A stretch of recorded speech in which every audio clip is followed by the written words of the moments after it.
Damas y caballeros, today we're going to be talking about the future tense. Now, the future tense in Spanish is done by saying going to or will do something. You already learned going to in Spanish 101. That's the ir a plus infinitive, like voy a comer, I'm going to eat.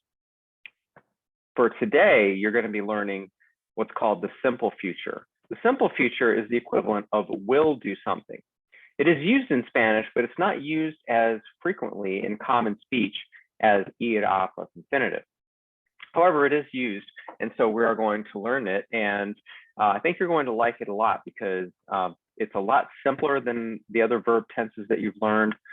For example, the endings for all verbs, AR, ER, IR, irregular, they're all the same.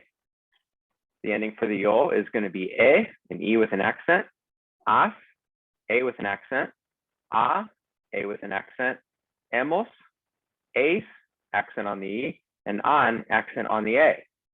Now here's the cool thing. You do not need to drop AR, ER, IR. You leave the infinitive alone, and then you add the ending. Let me show you. For example, the verb hablar, if you want to say I will speak, you say hablaré. You will speak, hablarás. You will speak in the formal, he will speak and she will speak, hablará. We will speak, hablaremos. You all will speak in Spain, hablaréis. And you all will speak in Latin America, and they will speak, hablarán.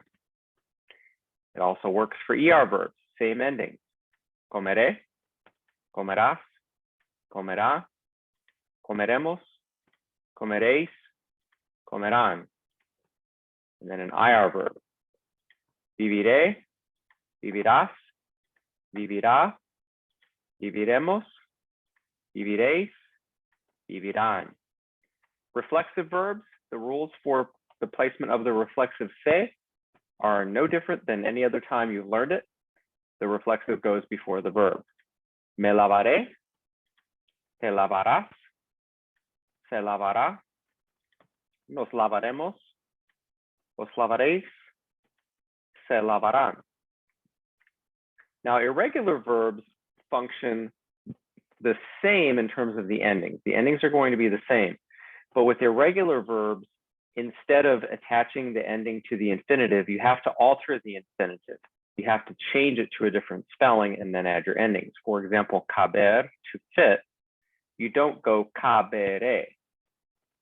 Instead, it's cabré.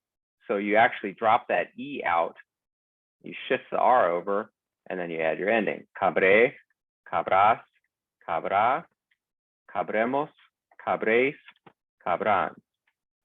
Decir, instead of deciré, your stem is actually going to be dir. Diré, dirás, dirá, diremos, diréis, dirán. For hacer, haré, harás, hará, haremos, haréis, harán. Poder, podré, podrás, podrá, podremos, podréis, podrán. Poner, pondré, pondrás, pondrá, pondremos, pondréis, pondrán. Querer, here's where you get to practice your double R. Querré, querrás, querrá, querremos, querréis, querrán.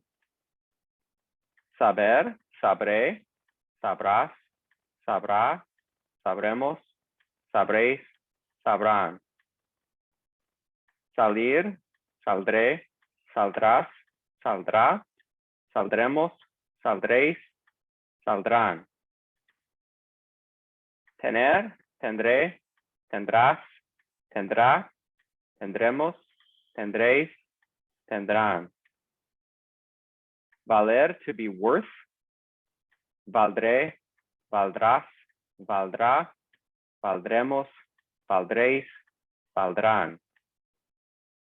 And finally, venir, vendré, vendrás, vendrá, vendremos, tendréis, tendrán.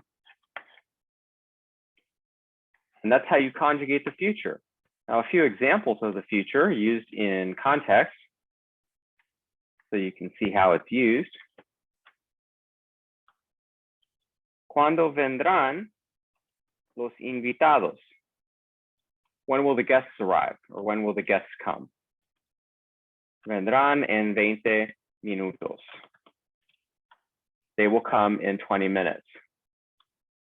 ¿Cuándo será la fiesta? When will the party be? Será en agosto. It will be in August. So as you can see, in Spanish, we use fewer words to express the simple future. It's called the simple future because it's just one verb, okay?